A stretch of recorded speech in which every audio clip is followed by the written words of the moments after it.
Bonjour à tous, je suis très heureux de vous retrouver pour ouvrir avec vous la bonne parole du Seigneur. Et nous allons le faire sans plus tarder en lisant un texte dans l'Ancien Testament, dans le deuxième livre des Chroniques, au chapitre 9e et à partir du verset 1er. Et nous allons voir ensemble la renommée de Salomon, la renommée du roi Salomon. Voici ce qui nous est dit. La reine de Séba a pris la renommée de Salomon et elle vint à Jérusalem pour l'éprouver par des énigmes. Elle avait une suite fort nombreuse et des chameaux portant des aromates, de l'or en grande quantité et des pierres précieuses. Elle se rendit auprès de Salomon et elle lui dit tout ce qu'elle avait dans le cœur. Salomon répondit à toutes ces questions et il n'y eut rien que Salomon ne sût lui expliquer.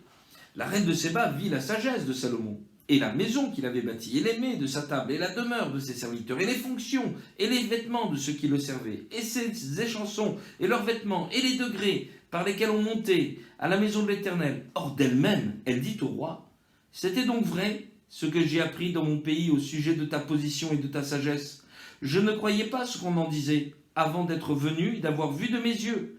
Et voici, on ne m'a pas raconté la moitié de la grandeur de ta sagesse. Tu surpasses ce que la renommée m'a fait connaître.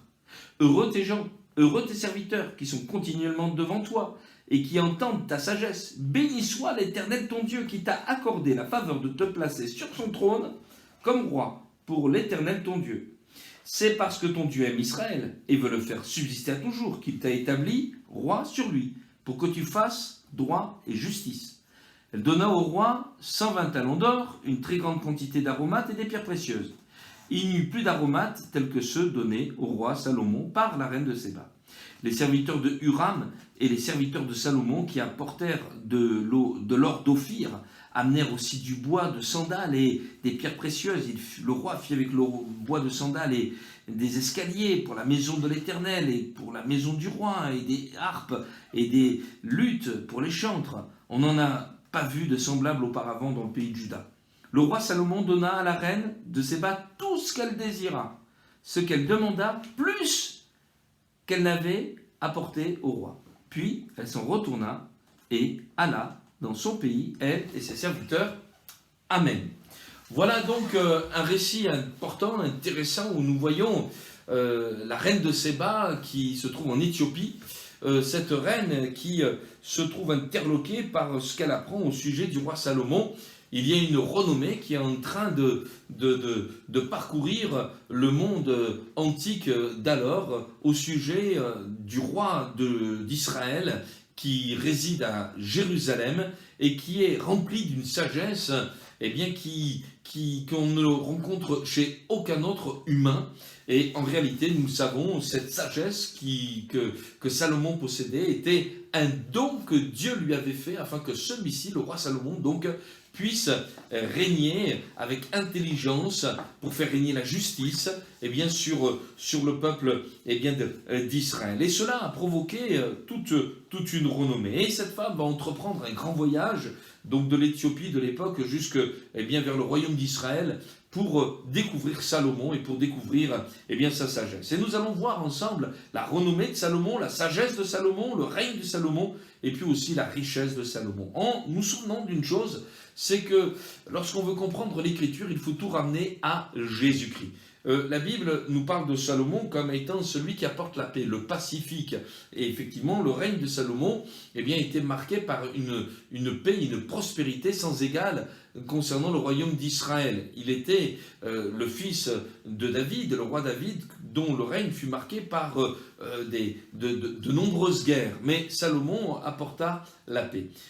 Dieu avait promis à David de lui donner un règne qui durera toujours au travers de successeurs qui ne manqueraient jamais.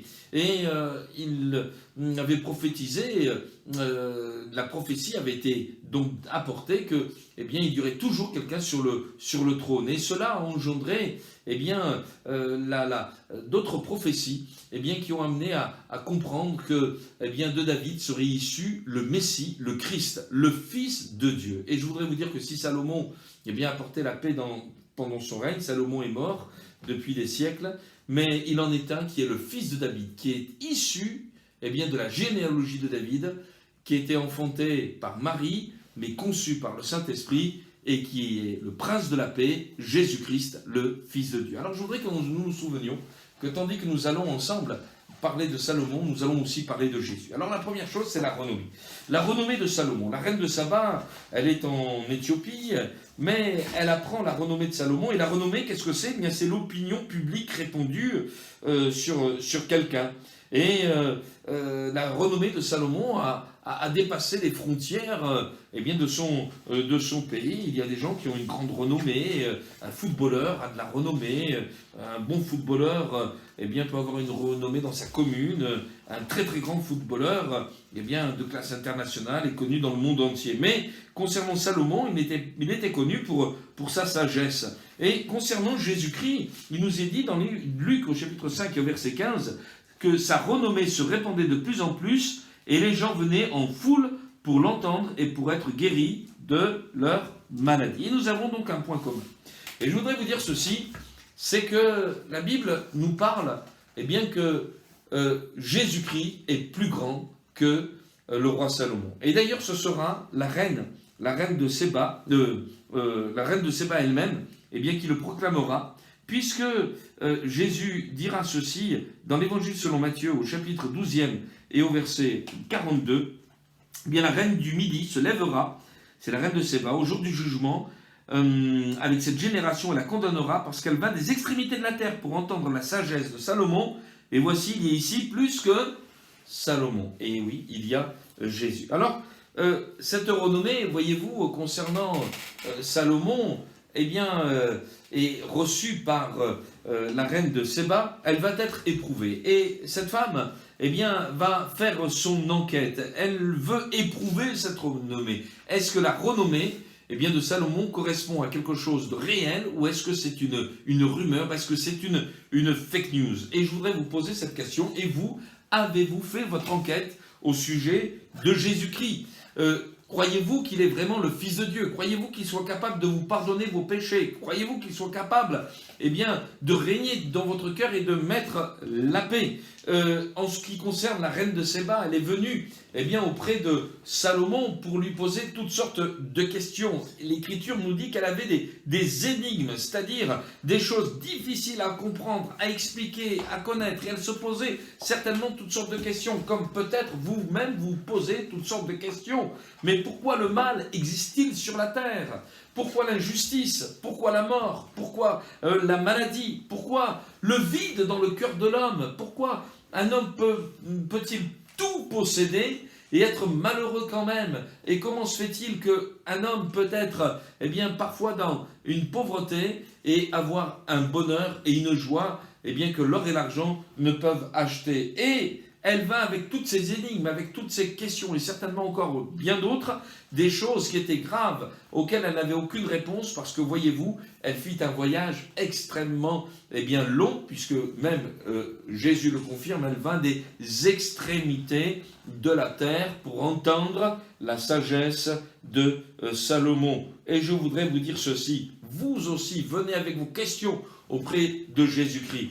Peut-être avez-vous ces questions au sujet eh bien de la mort ou au sujet du sens de la vie. Mais à quoi rime ma présence sur cette terre? Pourquoi est-ce que je suis né? À quoi je sers? Pourquoi toutes ces choses eh bien, m'arrivent-elles? Et l'Écriture est celui, et affirme que Jésus-Christ est celui eh bien, qui donne la paix.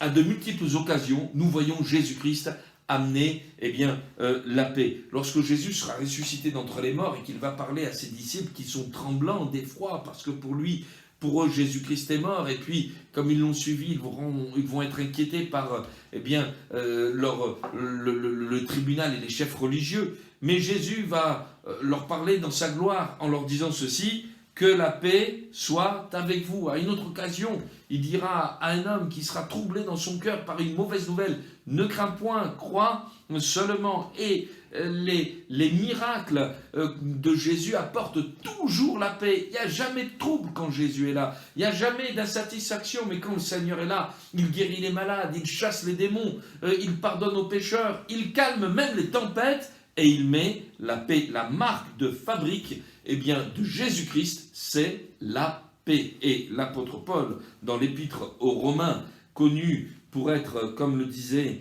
eh bien, Martin Luther, la cathédrale de la foi, l'apôtre Paul dira dans l'Épître aux Romains au chapitre 5e et au verset 1er, étant justifiés par la foi, nous avons la paix avec Dieu par notre Seigneur Jésus-Christ. Jésus est celui qui est venu pour nous donner la paix, et la paix en abondance. Alors mon deuxième point, c'est la sagesse de Salomon. Et pour donner une définition de ce que c'est que la sagesse, eh bien la sagesse, c'est le savoir-faire. Un homme sage, une femme sage, quelqu'un qui possède de la sagesse, c'est quelqu'un qui sait faire, qui sait résoudre justement les énigmes. Et lorsque la reine de Séba vient auprès de Salomon, le roi Salomon n'est pas sa première énigme. D'ailleurs, son règne va commencer par la résolution d'une énigme tout à fait particulière, puisque deux femmes prostituées vont venir auprès de lui avec un bébé, et chacun prétend que le bébé est le sien. En réalité, eh bien, une des deux femmes, car ces deux femmes vivaient ensemble, et elles avaient chacune un bébé, et une des deux femmes, dans son sommeil, a étouffé son bébé, et pendant la nuit, elle a échangé les deux bébés, et en se réveillant, l'autre dame, a contemplé cet enfant, il était mort, et puis elle a regardé attentivement, elle a compris que ce n'était pas son bébé, et toutes les deux se rendent vers le roi Salomon pour régler cette énigme. Et l'Écriture nous dit ceci, c'est que Salomon va résoudre le problème avec une épée, et il va dire ceci, coupez le bébé en deux, et donnez-en la moitié à chacune. Et celle qui avait perdu son bébé, celle qui était dans l'amertume de cette mort, dira, mais coupez-le en deux, il ne sera ni à toi, ni à moi. Et la maman, la vraie mère de l'enfant, dira ceci, mais non, ne lui faites pas de mal, donnez-lui le bébé et qu'il vive. Et Salomon, à travers de ce jugement, va résoudre l'énigme au moyen d'une épée. Il dira, mais celle qui veut que l'enfant reste en vie, c'est elle qui est la mère. Il va rendre l'enfant à sa mère. Et voyez-vous, il y a une autre épée, et cette épée, c'est la parole de Dieu. La Bible nous dit dans l'Épître aux Hébreux, au chapitre 4 et au verset 12, que la parole de Dieu est comme une épée tranchante, à deux tranchants, capable de séparer jointures et moelles, âme et esprit, ce qui est charnel de ce qui est spirituel, nous faire entrer dans un jugement, le jugement de Dieu. Et je vous ai dit tout à l'heure que Salomon était doué de cette sagesse. Cette sagesse venait de Dieu. Et tout à l'heure, je vous ai dit, je vous ai proposé toutes sortes de questions, mais pourquoi est-ce que je ne suis pas heureux? Pourquoi est-ce que je suis malheureux? Pourquoi est-ce que ma vie est-elle vide? Eh bien, je voudrais vous le dire.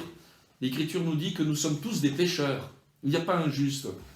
Combien même vous auriez fait les meilleures études du monde, combien même vous pourriez être la femme la plus admirable, le mari le plus aimant du monde, le père ou la mère la plus admirable, vous êtes quand même aux yeux de Dieu un pécheur, vous êtes désobéissant par nature, vous avez pris des chemins détournés, vous êtes séparés de Dieu. Et si mon langage est un petit peu négatif, il n'est surtout pas accusateur, parce qu'il veut vous amener à la réconciliation avec votre Dieu, parce que Dieu vous aime et il sait comment il faut faire pour que vous soyez ramenés dans le bon chemin.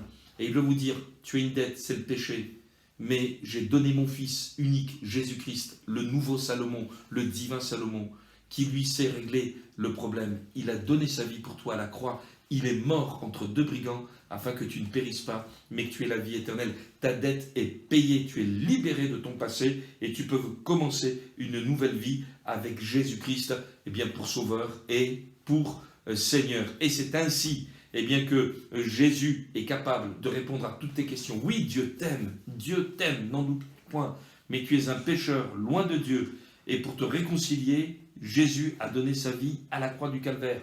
Veux-tu le recevoir et l'accepter afin qu'il te sauve? Si tu crois de tout ton cœur, tu seras sauvé. C'est l'Écriture qui l'affirme. Alors pourquoi résister? Et cette femme a été touchée, mais toi, Seigneur, tu sais comment faire. Tu sais comment purifier ma vie. Tu sais comment me pardonner. Tu sais comment me donner une vie nouvelle. Ton sang a coulé à la croix du Calvaire. Et maintenant, je crois en toi, Seigneur. Priez-le et dites-lui, Seigneur, entre dans mon cœur. Tu sais me rendre le bonheur. C'est la sagesse. Mais cette femme a compris une autre chose. C'est que Salomon, et nous l'avons vu ensemble, était assis sur un trône.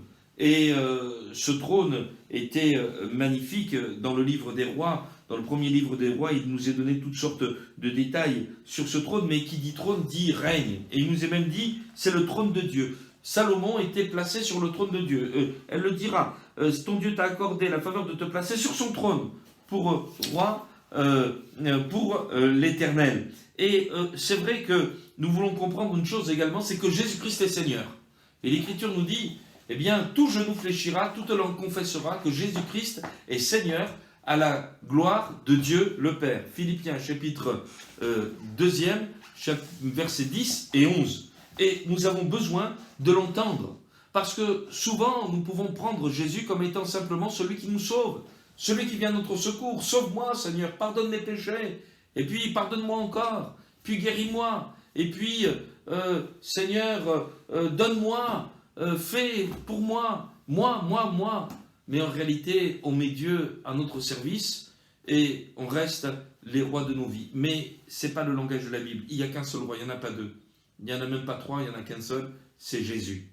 Il n'y a qu'un seul Salomon. Salomon était le seul roi. Et même lorsque la reine de Séba est venue, elle était reine, mais elle n'était pas la reine en Israël. Il n'y a qu'un seul roi, et le roi du royaume de Dieu, c'est Jésus. Et l'Écriture nous dit, Acte 16, verset 31, crois au Seigneur, crois au roi Jésus, et tu seras sauvé, toi et ta famille. Ça ne suffit pas de faire une expérience. Ça ne suffit pas de dire, eh bien j'ai compris que Jésus-Christ est le Sauveur et le Seigneur et le Christ, sa mort à la croix, sa résurrection. Est-il ton Seigneur?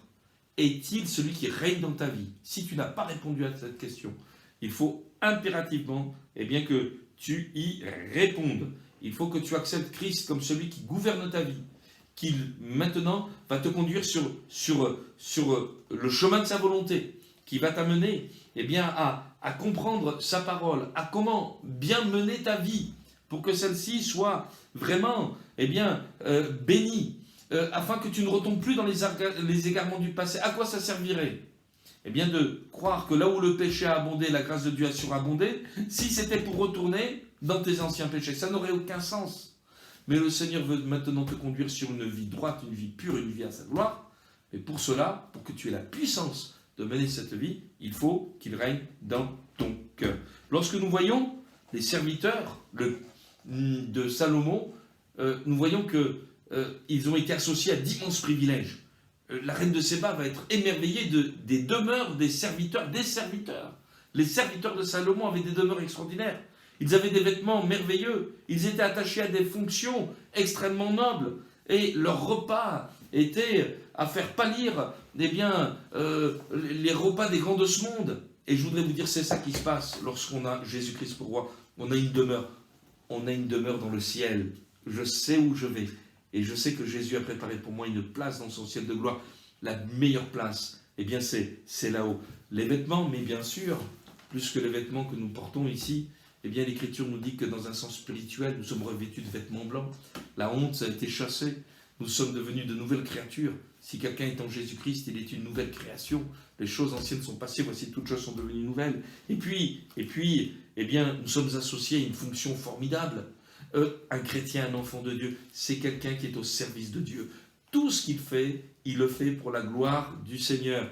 Tout ce que vous faites, faites-le pour Christ et non pour les hommes. Tout ce que vous faites, faites-le au bon cœur, comme pour le Seigneur et non pour les hommes. Servez Christ, le Seigneur. Alléluia. Et puis, notre repas, il est merveilleux. C'est la parole de Dieu. Notre foi est nourrie de mes succulents, notre âme est nourrie de mes succulents. C'est cette parole qui nous fortifie, qui nous encourage, qui nous relève, qui nous console. Elle est merveilleuse. Alors, je termine mon 4e point sur la richesse de Salomon. Vous avez peut-être remarqué une chose, un détail, c'est que cette reine était venue avec une grande quantité d'or et elle est repartie avec une plus grande quantité d'or. Elle est venue avec une grande quantité de richesses, d'aromates, etc. Et elle a offert tout ça à Salomon. C'était sa louange, c'était son adoration, c'était sa reconnaissance par rapport aux réponses qu'il avait données à sa vie. Mais l'Écriture nous dit que le roi Salomon donna à la reine de Séba tout ce qu'elle désira, ce qu'elle demanda, plus qu'elle n'avait apporté au roi. Oui, on ne peut pas apporter au Seigneur Jésus plus que ce qu'il peut nous donner, parce que lui, ses richesses sont infinies. Et l'Écriture nous dit que les bontés de l'Éternel se renouvellent chaque matin, dans le livre des Lamentations de Jérémie au chapitre 3. Et puis, l'Écriture dans le livre de l'Exode au chapitre 34, verset 6, nous parle de l'Éternel riche en bonté et en miséricorde. Voilà la richesse de Dieu. Et l'apôtre Paul, dans l'épître aux Philippiens, dira ceci au chapitre 4 et au verset 19. « Mon Dieu pourvoira à tous vos besoins, nous est-il dit, selon sa richesse avec gloire en Jésus-Christ. Amen. » Notre Dieu est riche. Alors la richesse de Salomon a disparu. Salomon n'est plus de ce monde depuis des siècles, des millénaires. Mais Jésus-Christ, lui, est toujours vivant. Il est ressuscité. Et il est toujours capable de vous enrichir. De vous enrichir. De vous enrichir de sa paix. De vous enrichir de sa consolation. De vous enrichir de la joie de lui appartenir, d'être sauvé. Et dans ces temps où il faut reconstruire nos vies, avec cet après-coronavirus, voilà, cette période de déconfinement, combien nous avons besoin de revenir et peut-être de venir à ce divin roi qui veut régner sur ta vie, mettre la paix dans ton cœur. Non pas Salomon, mais Jésus-Christ de Nazareth, l'humble charpentier de Galilée qui a donné sa vie pour toi sur une croix, méprisé, homme de douleur, couronné d'épines, mais ressuscité, roi de gloire, le Fils de Dieu. À lui soit la gloire. Que Dieu vous bénisse et à très bientôt.